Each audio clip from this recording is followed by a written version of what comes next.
The small town of Harper's Creek, Virginia, sat nestled in the Blue Ridge Mountains like it had been forgotten by time itself.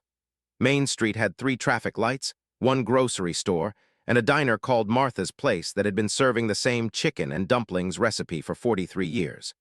Population: 5,312 souls, most of whom knew each other's business better than their own.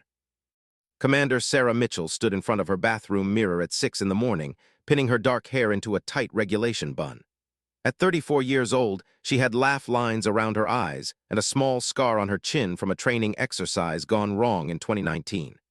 She wore no makeup, never had during her active duty years, and saw no reason to start now.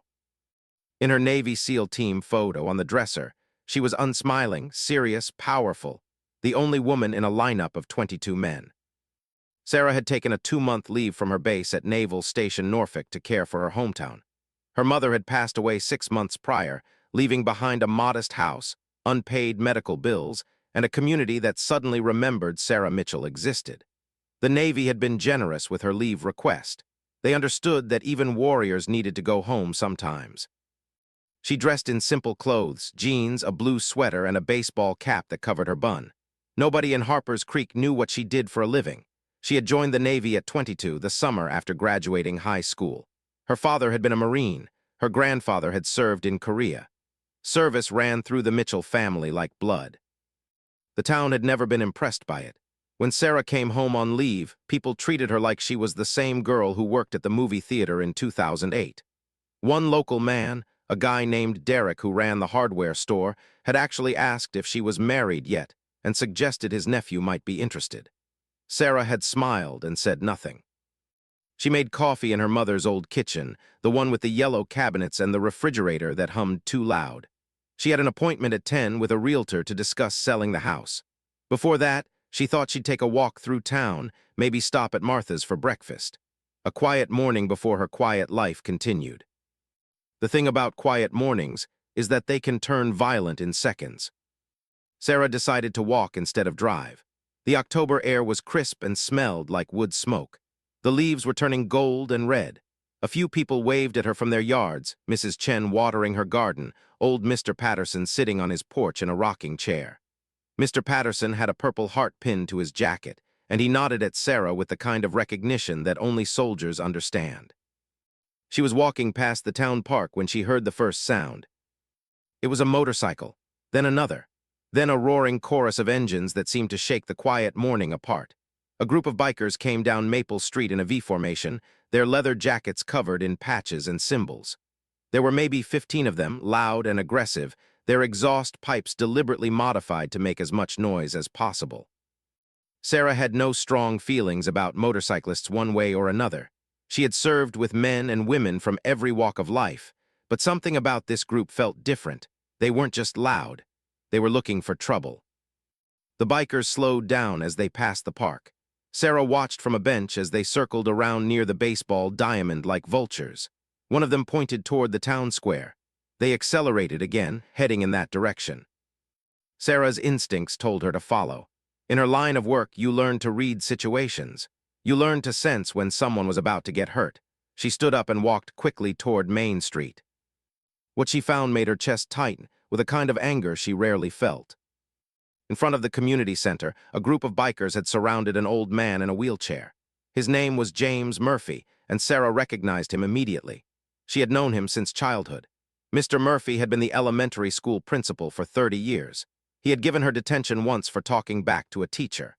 He had also come to her high school graduation and told her father that Sarah was going to do great things. Mr. Murphy was in a wheelchair because of a stroke he had suffered 5 years ago. He was also a disabled veteran. He had served in Vietnam from 1968 to 1970 and had come home with wounds that didn't show. The physical stroke was only the most recent way his body had failed him. "Look at this old man," one of the bikers was saying.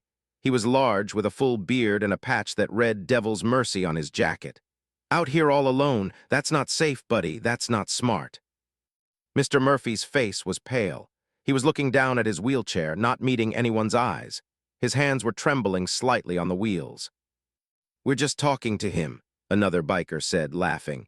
"No harm in conversation, right, old-timer, or are you too much of a coward to talk to us?" The word coward made something snap inside Sarah's chest. She had spent 12 years of her life doing one of the hardest jobs in the world. She had trained in hand-to-hand combat. She had jumped out of helicopters. She had made decisions that saved lives and made decisions that haunted her still. She had earned the respect of Navy SEALs, men who trained to be the best warriors on the planet. And in that moment, watching these thugs mock a disabled veteran, she felt every single one of those years rise up inside her. Sarah walked straight toward the group. She wasn't running. She wasn't aggressive. She was just walking with the kind of calm confidence that comes from knowing you can handle whatever comes next. "Excuse me," she said. Her voice was quiet, but it carried. The largest biker turned toward her. He looked her up and down, taking in her jeans, her sweater, her baseball cap. She saw the moment he decided she was harmless. "Well, hello there, beautiful," he said. "You got a problem?" "Yes," Sarah said. "I do. You're harassing a disabled veteran, a man who served his country and came home hurt, and you're mocking him for it. That makes you cowards, actual cowards, the kind that takes a whole group of friends to feel big." The biker's face turned red. "You watch your mouth, sweetheart." "I'm not your sweetheart," Sarah said. "And I've only got one mouth. I'm using it to tell you to leave this man alone." Around them, people had stopped on the sidewalk. Mrs. Chen was watching from her front porch. Two teenagers stood frozen outside the grocery store. A police car was parked in the lot near Martha's diner, but the officer inside seemed to be on his phone, unaware of what was happening. The biker stepped toward Sarah. He was larger than her by probably 80 pounds, most of it muscle gone to fat. He had a tattoo of a skull on his neck and breath that smelled like cheap beer. "You're making a mistake, honey," he said. "My name is Marcus. This is my town now, and you're about to regret opening your mouth." Sarah's training kicked in. Her breathing slowed. The adrenaline hit her system, but she controlled it. Every variable was analyzed in seconds. The man's stance was aggressive but untrained. His friends were watching, waiting to see if he would handle this. The crowd on the street was growing. Nobody was calling the police.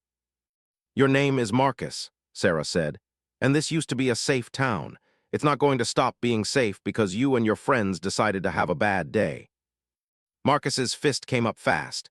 Sarah caught his wrist with her left hand and pivoted, using his own momentum to turn him around and push him into the concrete wall of the community center.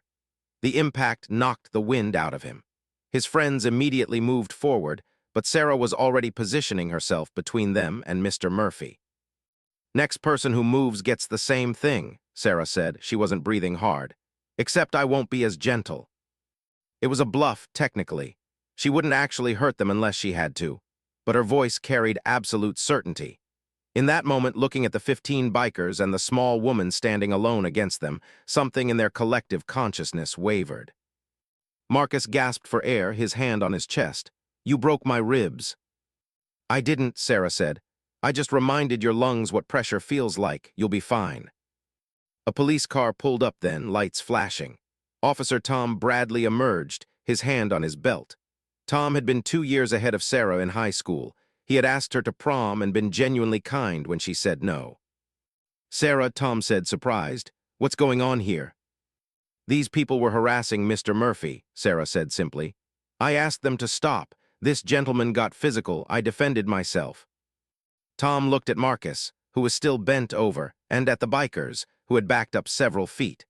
He looked at Mr. Murphy, whose wheelchair was now being gently pushed backward by one of the teenagers from the store. "You all need to leave," Tom said to the bikers. His voice had the official weight of his uniform. "Now, and don't come back." The bikers exchanged looks. Marcus straightened up slowly, glaring at Sarah with pure hatred. "This isn't over," he said. Sarah met his eyes steadily. "Actually, it is. You came to our town and hurt a man who couldn't defend himself. That's over now." As the bikers mounted their motorcycles and roared away in a cloud of blue-gray exhaust, Tom walked over to Sarah. "You still breaking things?" he asked with a small smile. "Only when people need breaking," Sarah said. What she didn't know was that Mr. Murphy's granddaughter had filmed the entire encounter on her phone, and what happened next would change everything in Harper's Creek forever. By evening, the video had 5,000 views. By the next morning, it had 50,000. By the end of the second day, it had 500,000. The footage was crystal clear. The audio picked up every word. It showed Marcus's initial aggression, Sarah's calm response, and the moment she defended herself with perfect precision and control. Most importantly, it showed a disabled veteran being mocked and a young woman standing alone against a group of bullies. The comments section exploded. "This woman is a hero. Those bikers are trash. Why isn't this on the news? That's the kind of courage we need more of." Sarah found out about the video when Officer Tom came to her mother's house on Thursday morning. He looked uncomfortable, standing in her living room with his hat in his hands. "Your face is on the internet," he said. "The whole thing, it's gone viral, they're calling it." Sarah felt something shift inside her. She had spent her entire adult life trying to stay out of the spotlight. Military service was supposed to be humble. You did your job, you didn't brag about it, you certainly didn't look for recognition. "What do they want from me?" she asked Tom. "I don't know," he said, "but the phone's been ringing. News stations, talk radio, people wanting to interview you." Sarah didn't respond to the interview requests. She deleted her social media accounts, which she barely used anyway. She went about her life, cleaning out her mother's closet, meeting with the realtor, going to Martha's for coffee, but everything had changed. People who had ignored her for years suddenly knew who she was. They wanted to shake her hand. They wanted to tell her she was brave.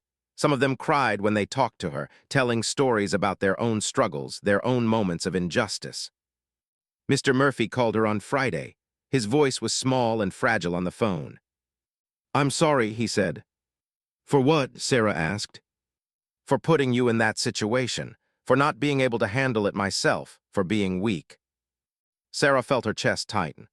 "Mr. Murphy, you had a stroke, you're not weak, and you didn't put me in any situation. Those men did. You're a hero. You served your country, and you didn't deserve to be treated that way." There was a long silence. "You saved my life," he said finally. "I know that's dramatic, but it's true. I've been thinking about just giving up. I've been in a lot of pain, a lot of loneliness, and I was ready to quit. Then something in me thought, well, if that girl can stand up to 15 men, I can stand up to another day." After she hung up, Sarah sat in her mother's kitchen for a long time, not moving. The bikers didn't come back to Harper's Creek, but word came through the town's network, through Tom, through the diner, through the network of small-town communication that moved faster than any news station, that Marcus had been arrested. Apparently, he had a warrant for aggravated assault from a situation in the next county over. He was in custody pending trial. But the other bikers were still out there. Sarah got the first warning on Sunday night. A rock came through the front window of her mother's house, wrapped in a note. It said, "You made a mistake." Tom came and filed a report. He seemed angry, which was unusual for him. "They're escalating," he said. "This is serious, Sarah." "I'm aware," Sarah said. She wasn't frightened, exactly. Fear required a certain kind of uncertainty, and Sarah had done dangerous things in dangerous places her entire adult life. But she was aware that she had made a target of herself. She had exposed a group of criminals and bullies, and they were the kind that didn't let things go. She should have called her commanding officer. She should have reported the situation. But instead, she went to Mr. Murphy's house on Monday morning.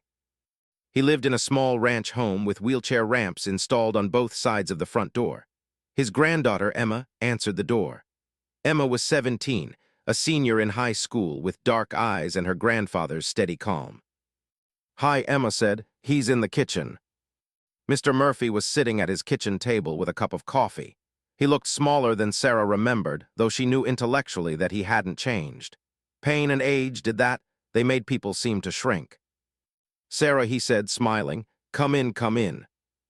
They sat together for an hour. Sarah told him about the rock through the window. She didn't tell him that she'd already identified which bikers were responsible and could probably predict their next move. She didn't tell him that she'd been in worse situations or that she'd been trained to handle exactly this kind of threat. Instead, she told him about her service. She told him stories she hadn't told anyone in her hometown, stories about her team, about moments of courage she had witnessed in other people, about the importance of standing together against bullies. "What happens now?" Mr. Murphy asked. "I don't know yet," Sarah said, "but I promise you it ends. Whatever they're planning, it ends. And it ends with them understanding that hurting people is never going to work again." She didn't know how true those words would become. On Tuesday afternoon, a van pulled up in front of the community center. It had military markings on the side. Out of the van stepped 4 men and 2 women, all in Navy uniforms, all carrying themselves with the particular bearing that comes from extensive training and combat experience. They were Navy SEALs from Sarah's team. The leader was Commander James Wright, a man in his mid-50s with gray at his temples and the calm authority of someone who had seen everything and been surprised by nothing. He walked up to where Sarah was sitting on a bench near the park, watching the street. "You were supposed to call," he said, not angry, just stating a fact. "I had it handled," Sarah said. "You had a rock through your window and someone's been following your car," Wright said. "That's not handled. That's a developing threat situation and you're on leave, which means you're vulnerable. So here's what's going to happen."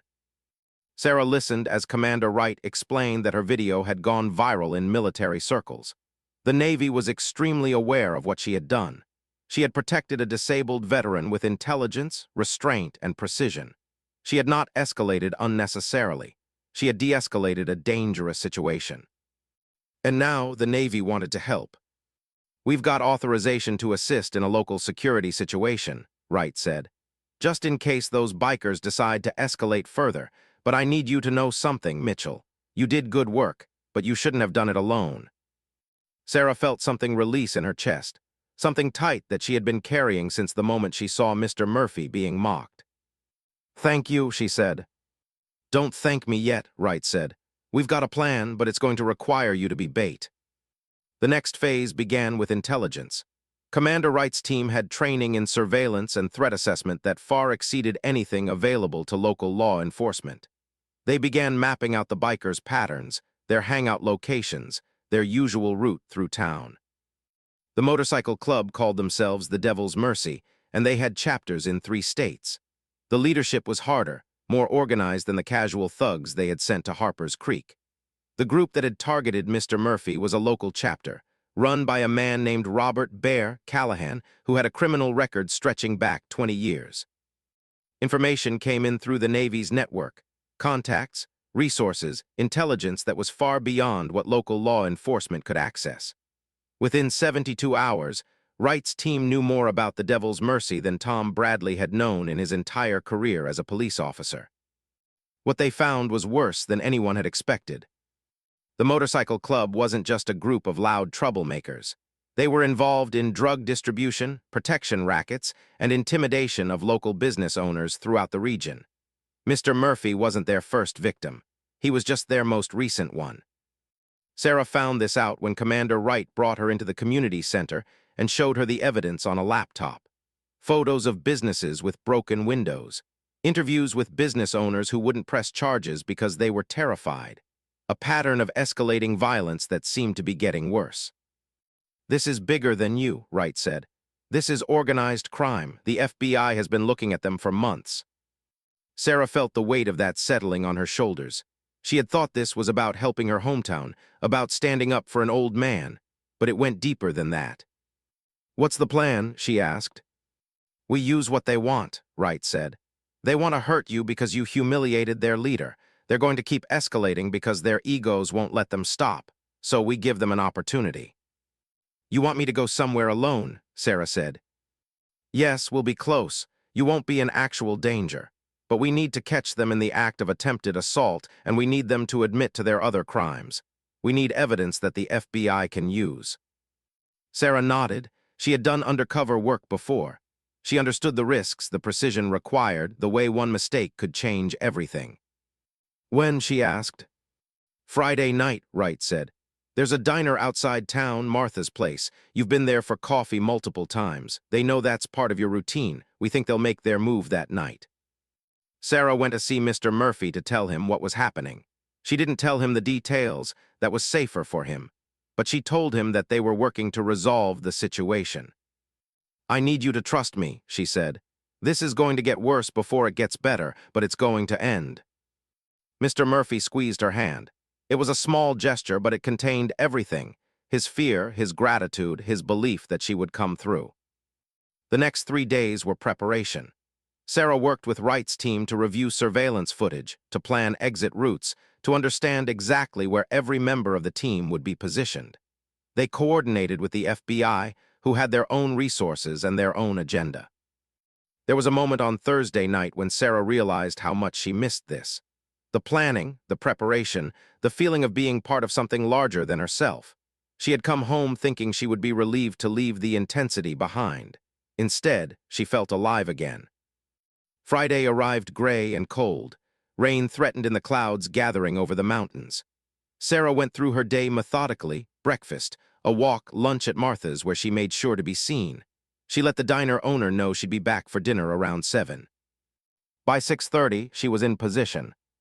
She sat in a booth at Martha's place in the back where she had a view of the parking lot. She ordered coffee and pie, letting the server know she was waiting for a friend. The diner was busy with the early evening crowd, people coming in after work, families settling in for dinner. Outside, in vehicles positioned carefully around the parking lot and the street, Navy SEALs and FBI agents waited. At 7:15, Sarah saw the headlight of the first motorcycle, then another, then 3 more. They pulled into the parking lot and riders dismounted. Even from inside, she could see the patches on their jackets, Devil's Mercy insignia. This was it. Sarah stood and walked toward the door. She needed to give them the opportunity to make their move, but she also needed to do it safely. The precision was crucial. As soon as she pushed open the door, the bikers moved. There were 5 of them, not the same group from before, but organized, intentional. The leader was a man named Derek Haynes, Marcus's second-in-command. Well, Derek said. Look who's here. Sarah kept walking toward her car. I'm leaving, she said. Let me pass. I don't think so, Derek said. He was moving to block her path. You embarrassed us, you embarrassed our leader, and now you're going to pay for that. Sarah's hand went for her keys. The moment her fingers touched the car door, she heard the sound she was waiting for. Federal agents, nobody move. The parking lot erupted. Vehicles pulled into position, doors opened, agents moved into place. The bikers froze, confused. They had expected a confrontation with a woman they thought they could intimidate. They hadn't expected federal law enforcement. It was Derek who made the mistake. He pulled a knife from his jacket, a long blade that caught the light from the diner. If I'm going down, he said, she's coming with me. Sarah moved. She was faster and better trained than he could ever be. She caught his wrist, twisted, and took the knife away from him in one fluid motion. He hit the ground hard, the wind knocked out of him. Within seconds, all 5 bikers were on the ground, restrained by agents. Commander Wright appeared at Sarah's side. You okay? Fine, Sarah said. I'm fine. As she watched them being read their rights, she felt something settle in her chest. This was justice. Not perfect, not complete, but real. These men were going to answer for what they had done. The news cycle exploded when the arrests were made public. Bikers arrested after video goes viral, read one headline. Local hero LEADS 2 major organized crime bust, read another. Within hours, the story was on national news. What made it even bigger was the FBI's announcement. The Devil's Mercy Motorcycle Club chapter was being shut down, and it was the largest criminal organization dismantled in the state in 5 years. Drug trafficking, extortion, assault, conspiracy. The charges went on and on. The evidence was overwhelming. And at the center of it all was a disabled veteran being helped by a woman who refused to look away when she saw injustice. Sarah became a national story, though not the kind she wanted to be. News vans parked outside her mother's house. Reporters called constantly. She turned down interview after interview, but the story wouldn't die. People wanted to know who she was, what her story was, what made her brave. On the Thursday after the arrests, Sarah's commanding officer called. You're coming back to active duty, he said. We're promoting you to lieutenant commander. We have a communications position open. We'd like you to be the face of recruitment for the Navy SEALs program.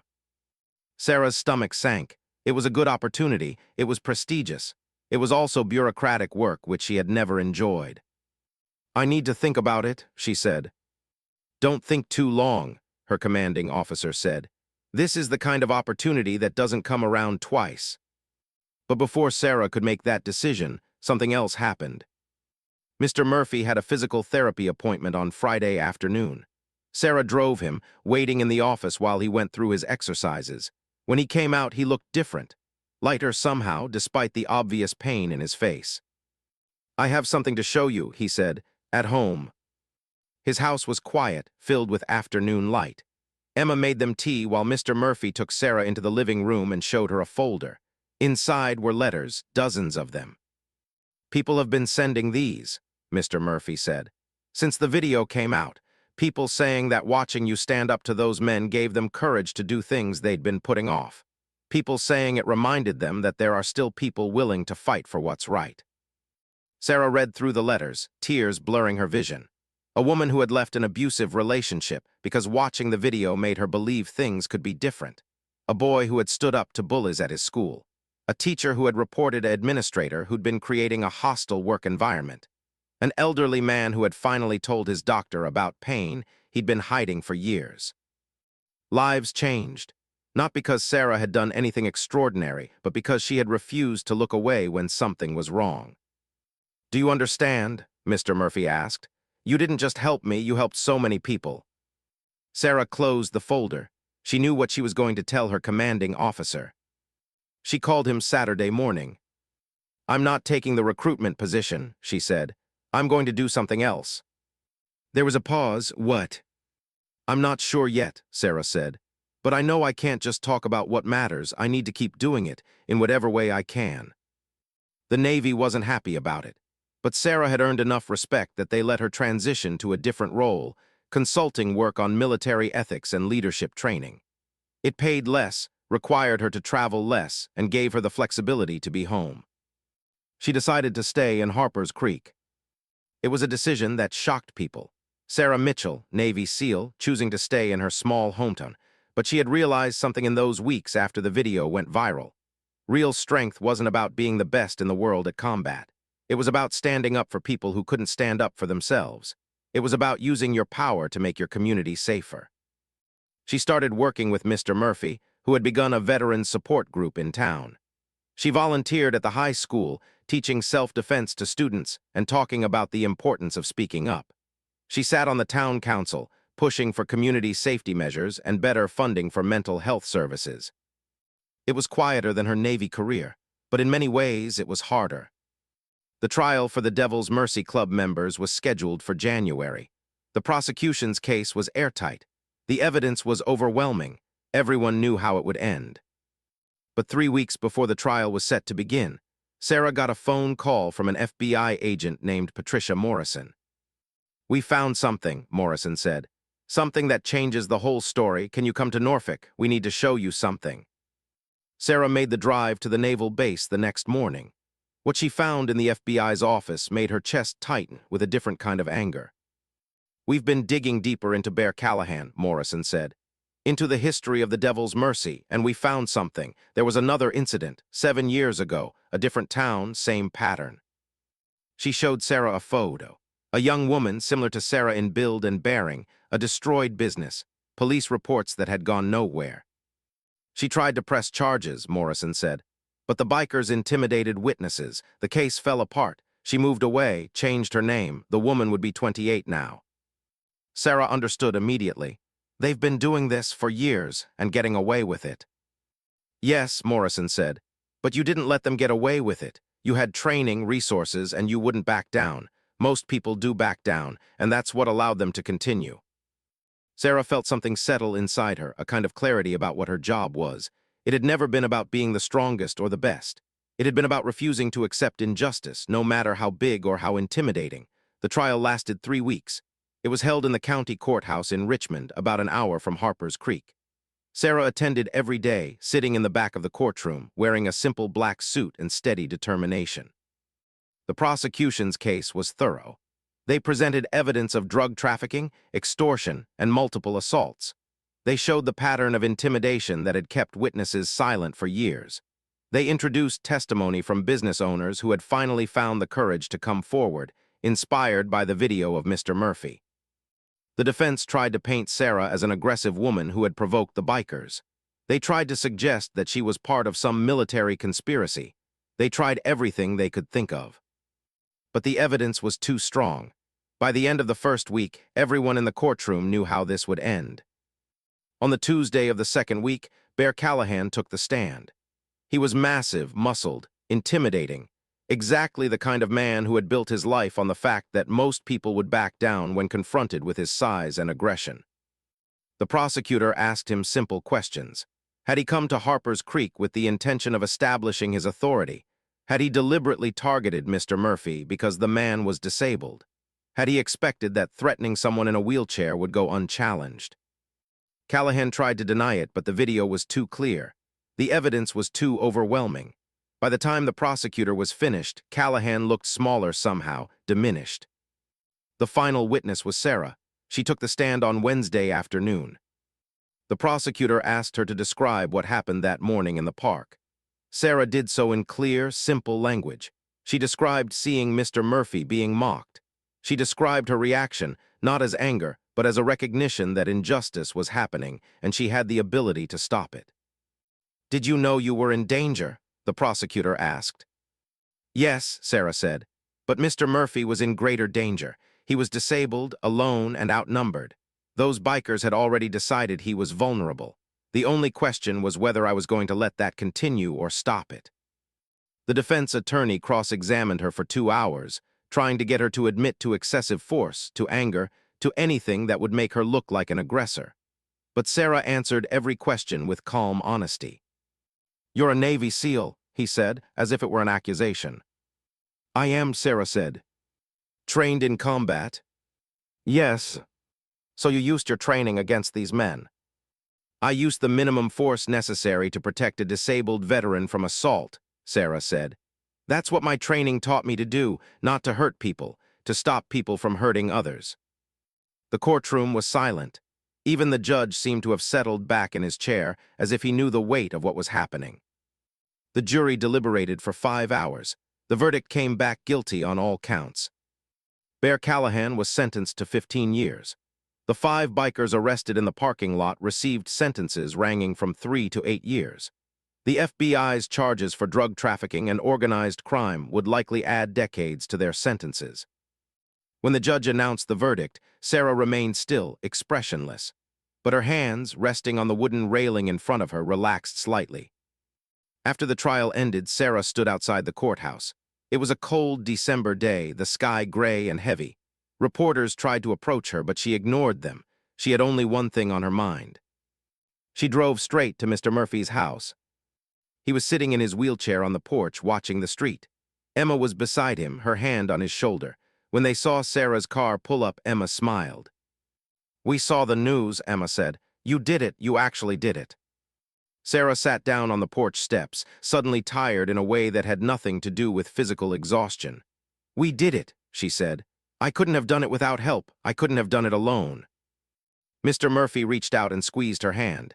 His grip was stronger than it had been months earlier. The physical therapy was working, but more than that, something had shifted in him. The darkness that had been in his eyes, the exhaustion of being a burden, was gone. "You know what day this is?" he asked. Sarah thought back. Thursday, December 5th. "It's exactly 3 months since those bikers came to town," Mr. Murphy said.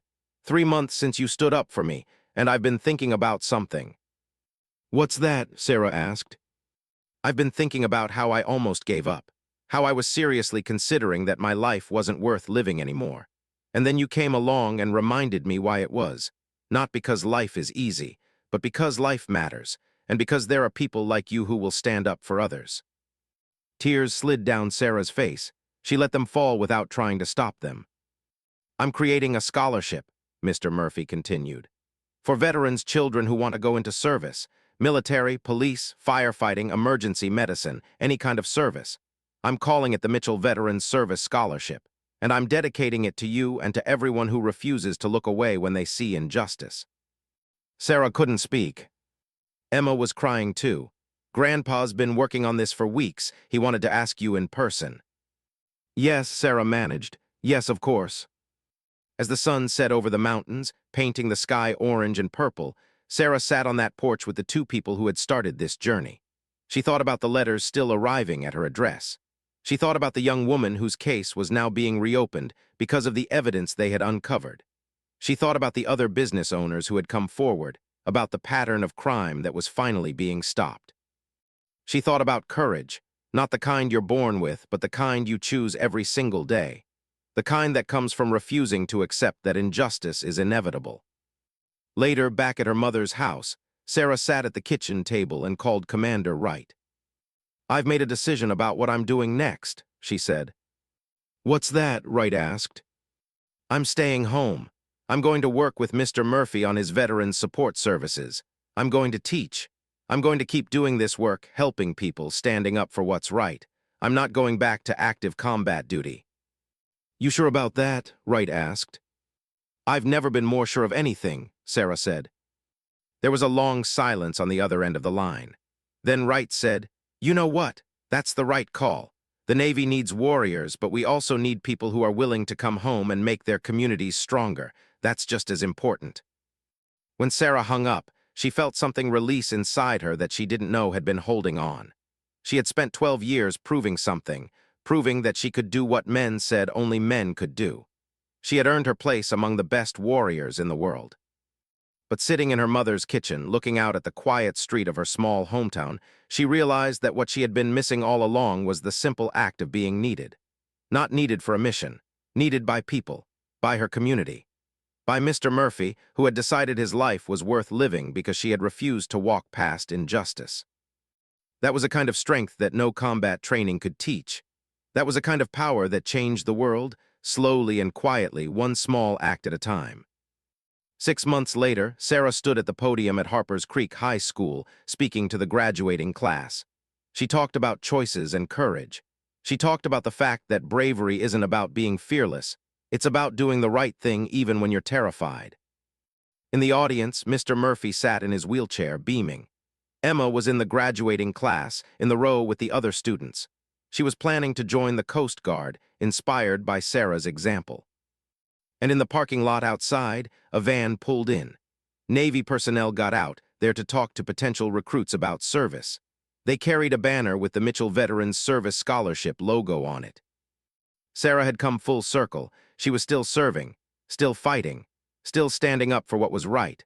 But now she was doing it at home, in her community, in the place she had once thought was too small for her ambitions. She had learned that the most powerful battles aren't always the ones fought overseas.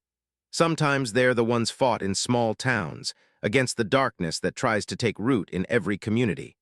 Sometimes they're fought by one woman, refusing to look away.